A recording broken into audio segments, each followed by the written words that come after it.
Antes de olharmos para o texto, eu quero fazer uma pergunta a vocês. Qual é o preço da desobediência? Qual é o preço da desobediência? Será que nós desobedecemos ou fazemos coisas que vão contra certas regras ou princípios e saímos incólumes na nossa desobediência?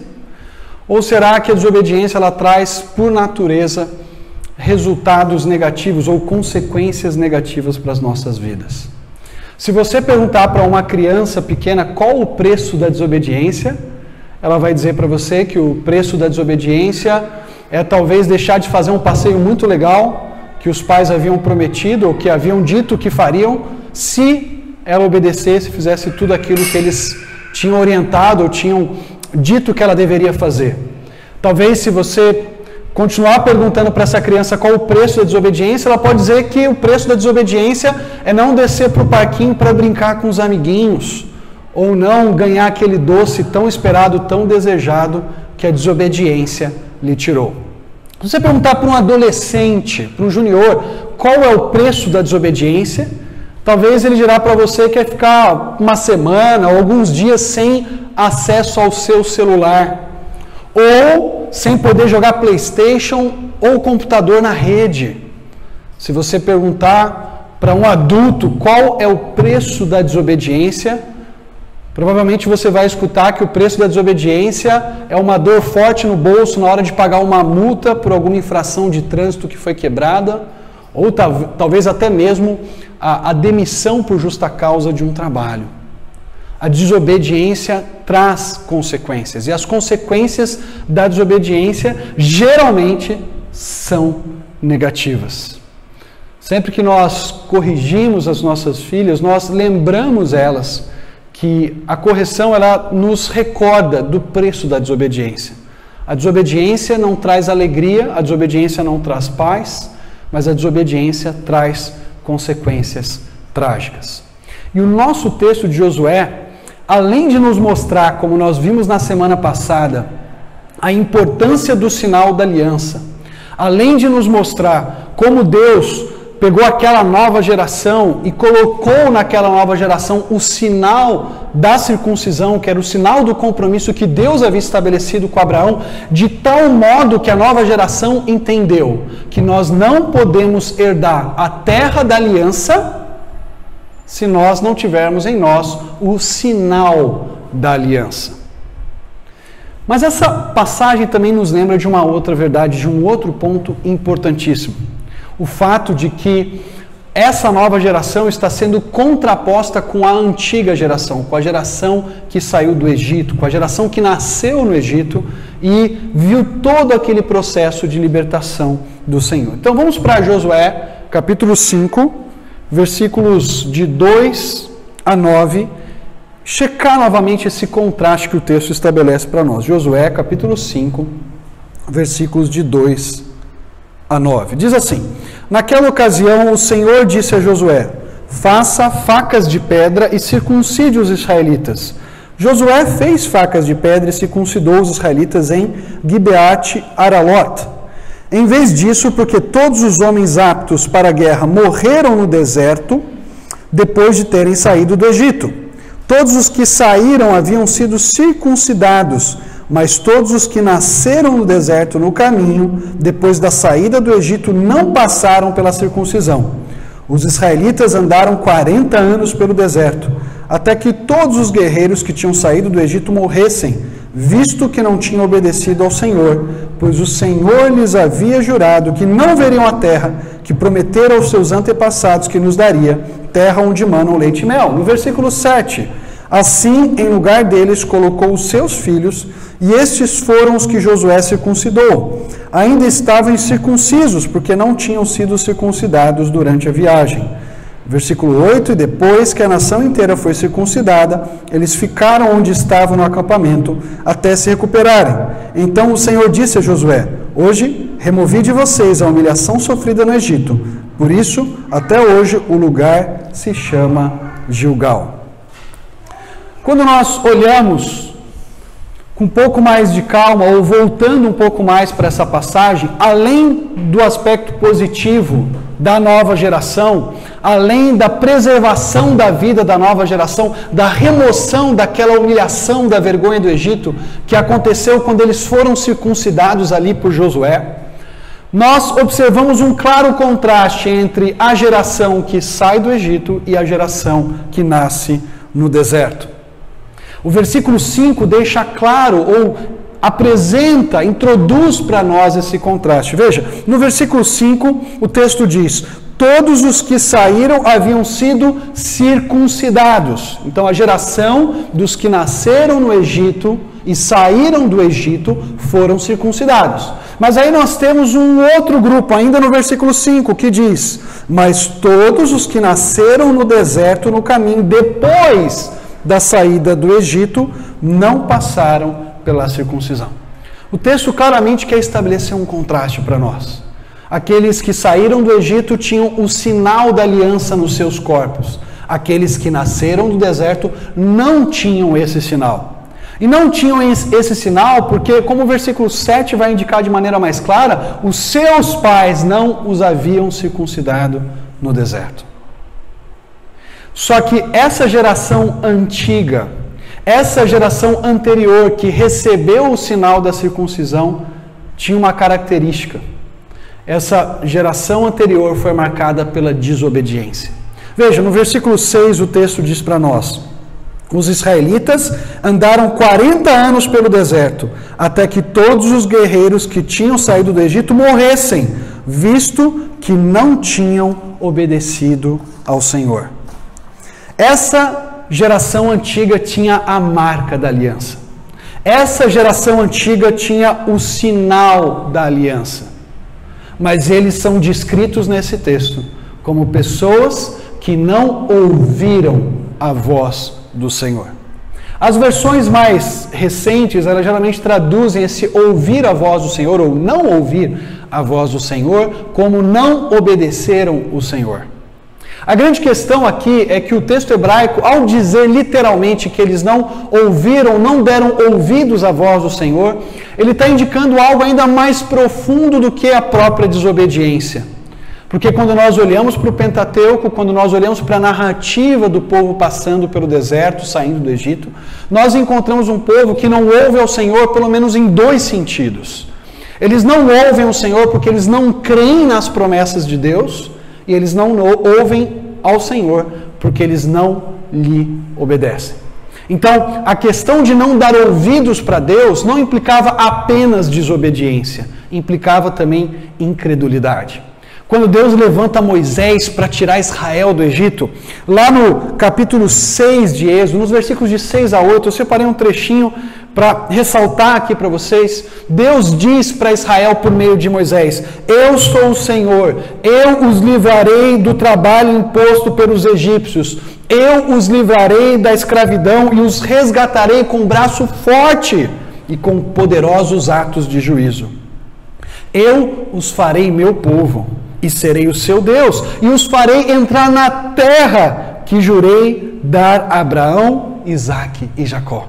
Deus havia garantido para aquelas pessoas que Ele os tiraria do Egito e os levaria para a terra da promessa.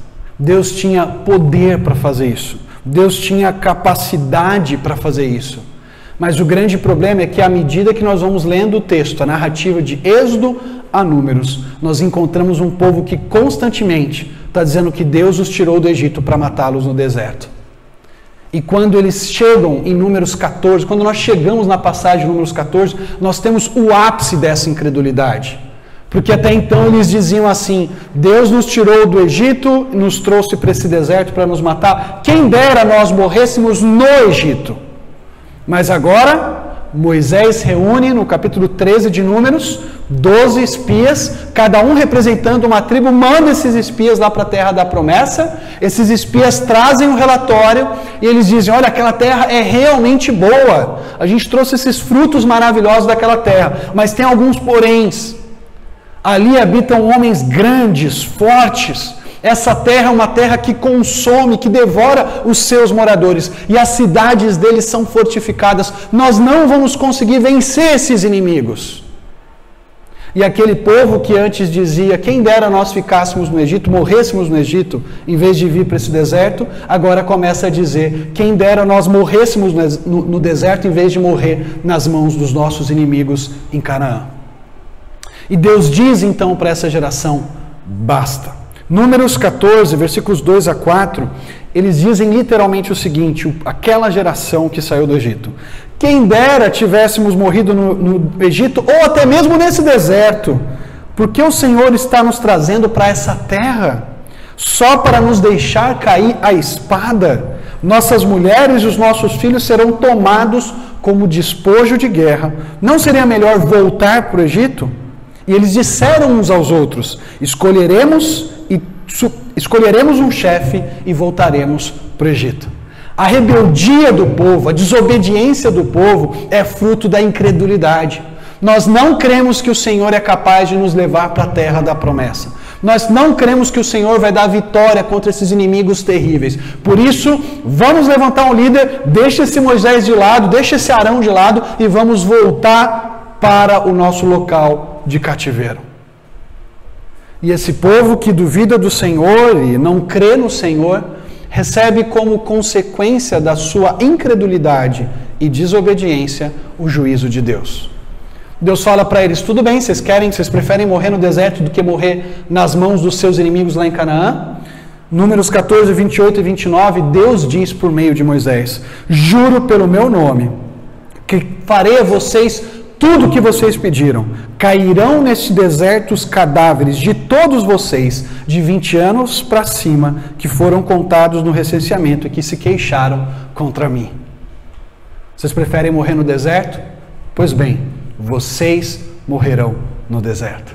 E aí o detalhe de Josué capítulo 5, versículo 4, que diz para nós que a geração anterior que saiu do Egito morreu no deserto, ganha um colorido maior, ganha uma clareza maior. Eles morrem no deserto, porque conforme o versículo 6, eles não deram ouvidos à voz do Senhor. Esses homens até tinham a marca da aliança nos seus corpos, mas eles não eram circuncidados de coração. Eles não tinham o coração transformado. E mais na frente, na revelação, quando Estevão está dando um testemunho perante o povo de Israel sobre Jesus como o Messias, ele diz para as autoridades de Israel que eles eram homens de dura cerviz e incircuncisos de coração e de ouvidos, porque eles estavam resistindo ao Espírito de Deus, como seus antepassados haviam feito. Israel é circuncidado por fora, mas o seu coração não está comprometido com Deus. E essa é a primeira placa de alerta que o texto nos traz. O sinal externo da aliança não é garantia de um coração comprometido com o Deus da aliança. Um sinal externo da aliança não é garantia de um coração comprometido com o Deus da aliança. O sinal externo deveria representar uma atitude de coração. Mas o nosso coração, quem conhece, é só o Senhor. E eu posso experimentar um sinal externo da aliança, como hoje na nova aliança o batismo, ou participar da ceia. Mas talvez o meu coração esteja distante desse Deus e nunca experimentou de fato um compromisso com Ele. Mas há uma segunda placa de alerta que esse texto nos lembra. A segunda placa, além de nos dizer na primeira, o texto nos fala que o sinal externo não garante um coração comprometido. A segunda placa diz que o Deus que anuncia bênçãos para o seu povo também estabelece o juízo contra esse povo. Deus que anuncia, proclama bênçãos para o seu povo, também anuncia o juízo sobre esse povo. Veja o finalzinho do versículo 6, depois de dizer que a geração anterior não deu ouvidos ao Senhor, no finalzinho de Josué, capítulo 5, versículo 6, o texto diz para nós: pois o Senhor lhes havia jurado que não veriam a terra que prometera aos seus antepassados que nos daria, terra onde manam leite e mel. Esse pessoal duvidou da capacidade de Deus de cumprir as suas promessas.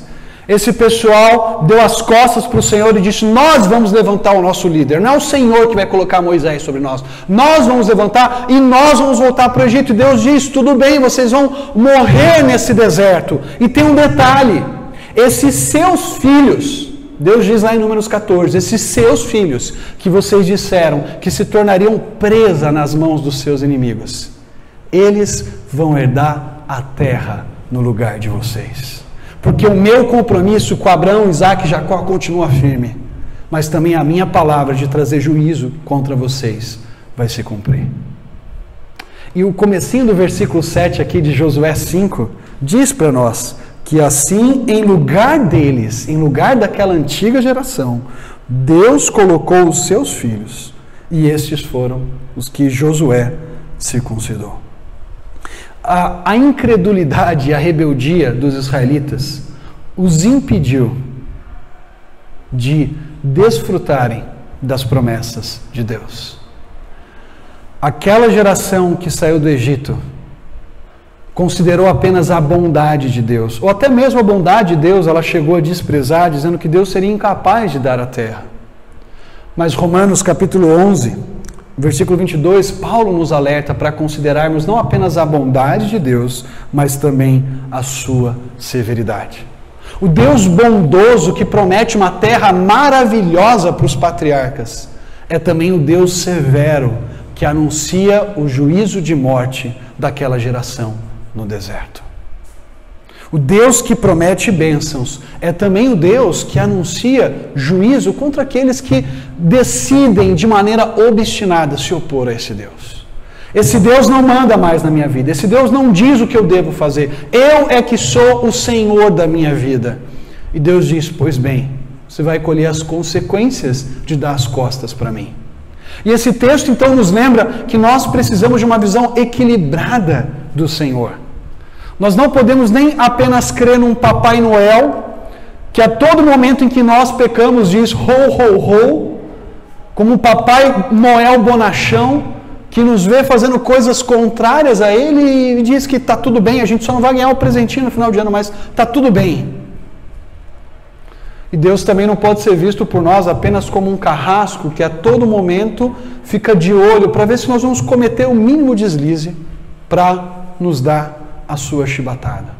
O que esse texto nos mostra aqui é que nós precisamos equilibrar a visão de Deus com bondade, amor, paciência, como nós vemos acontecer com essa nova geração, mas também um Deus de justiça que disciplina e corrige o seu povo e também traz juízo sobre aqueles que se mantêm rebeldes a Ele. Primeira placa de advertência: o sinal externo da aliança não é garantia de um compromisso de coração com o Deus da aliança. Segunda placa de advertência: o Deus que anuncia bênçãos também estabelece juízo contra o seu povo. Quais são as implicações ou quais são as aplicações que esse texto traz para nós, povo do Senhor na nova aliança? Eu posso dizer para vocês que, de início, nós lembramos aqui que receber o batismo ou participar da ceia não é uma garantia automática que nós estamos andando bem com Deus. Na verdade, esses sinais deveriam refletir o nosso coração. Na verdade, esses sinais deveriam ser consequência de um coração comprometido e não vistos como salvo-conduto para vivermos em rebeldia a Ele. Esses anos plantando a IBN, trabalhando com a igreja desde o início, quantas surpresas eu como pastor não tive com pessoas que haviam recebido o sinal da aliança, do batismo, participavam da rememoração da aliança na ceia do Senhor, mas em um determinado momento da sua vida disseram: eu não quero mais esse Deus, e deram as costas para Ele, e abandonaram o povo de Deus. E quando nós lidamos com situações assim, quando nós vemos condições como essas, nós somos lembrados que a gente consegue até ter um disfarce religioso por algum tempo. A gente consegue até ludibriar as pessoas, o pastor, os líderes da igreja por algum tempo. Mas o Senhor conhece o nosso coração. O Senhor sabe se a realidade daquilo que nós confessamos externamente está de fato no nosso coração enraizado e nós confiamos em Deus como Ele se apresenta na Bíblia. Como Paulo vai dizer em 2 Timóteo 2, 19 a 21, o Senhor conhece quem lhe pertence e afaste-se da iniquidade todo aquele que confessa o nome do Senhor. Numa grande casa, não apenas vasos de ouro e de prata, mas também de madeira e de barro, alguns para fins honrosos, outros para fins desonrosos. Você quer ser um vaso para fim honroso? Paulo continua: se alguém se purificar dessas coisas, será vaso de honra, santificado e útil para o Senhor. Não se apegue a um sinal externo. Não se apegue ao fato de que você vem aqui e canta músicas. Isso é muito importante, isso faz parte do seu processo de crescimento. Mas apenas pronunciar palavras numa música não indica que o seu coração está de acordo com essa música que você está cantando. Talvez nós podemos fazer coisas que externamente demonstram um compromisso com Deus. Mas Deus está preocupado com um povo que o serve com um coração completo. De tal modo que aquilo que a gente faz externamente é de fato um reflexo de que o nosso coração foi transformado. Deus quer o nosso coração, queridos. E como consequência nós vamos sim cantar. E como consequência nós vamos sim servir uns aos outros. E como consequência assim nós vamos usar os nossos recursos, dinheiro, para servir o reino de Deus. E como consequência assim nós vamos viver vidas que as pessoas no nosso trabalho olham para nós e na família olham para nós e vejam, essa pessoa foi de fato transformada. Mas a mudança começa num coração e resulta em práticas, em atos que agradam a Deus. A boa notícia que eu tenho para trazer para vocês hoje é que esse povo de Israel era um povo de coração incircunciso. Mas Deus, no livro de Deuteronômio, diz que esse povo de coração incircunciso, de coração duro, um dia teria o seu coração transformado, circuncidado pelo próprio Deus. Deuteronômio 36 diz que depois de Deus trazer o povo de volta para a terra, depois de tê-los disciplinados, Deus circuncidará o teu coração, o coração da tua descendência, para amares o Senhor teu Deus de todo o coração, de toda a tua alma, para que vivas. Nós precisamos mais do que um sinal externo, nós precisamos do sinal interno, da presença do Espírito em nós, transformando as nossas vidas. E é essa promessa que os profetas vão fazer mais para frente. Jeremias, Ezequiel vão dizer: o Senhor vai dar um coração novo para vocês, e Ele vai derramar um Espírito sobre vocês, e é esse Espírito que vai capacitá-los a fazer o que o agrada. Se nós fazemos parte do povo da aliança, se nós cremos em Cristo como nosso Senhor e Salvador, você pode ter a certeza de que você tem dentro de você a marca que você precisa para fazer o que Deus espera. Você tem dentro de você a presença do próprio Espírito de Deus para transformar a sua vida e conformar a sua vida ao caráter e à vontade revelada do Senhor. Mas esse texto também nos lembra que nós devemos ouvir a voz do Senhor. E eu creio que ouvir a voz do Senhor implica pelo menos 3 etapas aqui, práticas. Nós precisamos conhecer essa revelação, nós precisamos ler essa revelação, nós precisamos confiar nessa revelação e então aplicá-la, vivê-la, obedecê-la. Por isso eu e você precisamos diariamente abrir as nossas Bíblias. Nós precisamos ler a palavra de Deus. E não apenas ler, mas ler com confiança, ler com oração, dizendo: Senhor, abre os meus olhos para contemplar as maravilhas da Tua lei. Senhor, abre os meus olhos, confronta a minha vida, vê se há em mim algum caminho mau. Usa a Tua palavra como um espelho para mostrar o que está no meu coração, Senhor. E para mostrar o que eu preciso ajeitar. Assim como em casa a gente usa o espelho para falar: opa, peraí, o cabelo está um pouco desarrumado aqui, deixa eu tirar. Opa, tem uma mancha na camiseta, deixa eu trocar a camiseta. A palavra de Deus precisa ser esse espelho que está continuamente mostrando aquilo que precisa ser transformado, de tal modo que o Espírito usa as Escrituras para transformar o nosso coração. Venha ouvir as Escrituras sendo pregadas domingo. Participe das oportunidades de aprendizado da palavra com o povo de Deus, porque são oportunidades que Deus vai usar para transformar a sua vida. Quando nós ouvimos a palavra sendo exposta e vemos para cá com o coração ardente, desejoso de conhecermos mais esse Deus, você pode ter a certeza de que esse Deus vai usar a palavra dele para falar ao seu coração, para confrontar você, talvez para encorajar naquilo que você está fazendo corretamente e para te conformar cada vez mais à imagem de Cristo Jesus. Por fim, leve a sério as advertências de Deus. quando Deus chama a nossa atenção, quando Deus nos disciplina como filhos. Não olhe para essa disciplina chateado, não olhe para essa disciplina talvez falando, poxa, por que eu estou passando por isso? E o que Deus quer me ensinar, o que Deus quer falar? E talvez Deus muitas vezes vai usar situações difíceis e complicadas e de lutas e de provas para nos ensinar nesse processo. E o grande ponto não é se você é disciplinado ou não, porque todos nós somos. Hebreus 12 diz que a disciplina de Deus é o modus operandi de Deus como Pai, trabalhando na nossa vida como filhos. Se você não se percebe às vezes sendo tratado e trabalhado por Deus, cuidado, porque talvez isso indique que você tem um juízo severo muito mais à frente do que a disciplina de um pai amoroso para com os seus filhos. Olhe para as oportunidades que Deus traz de crescimento para trabalhar, seja essa uma disciplina preventiva para treinar você, seja ela corretiva, porque Deus está dando um puxão de orelha. Use isso para se humilhar diante do Senhor, para buscar com mais intensidade a palavra de Deus e falar, Senhor, eu preciso de Ti. Transforma a minha vida e transforma o meu coração.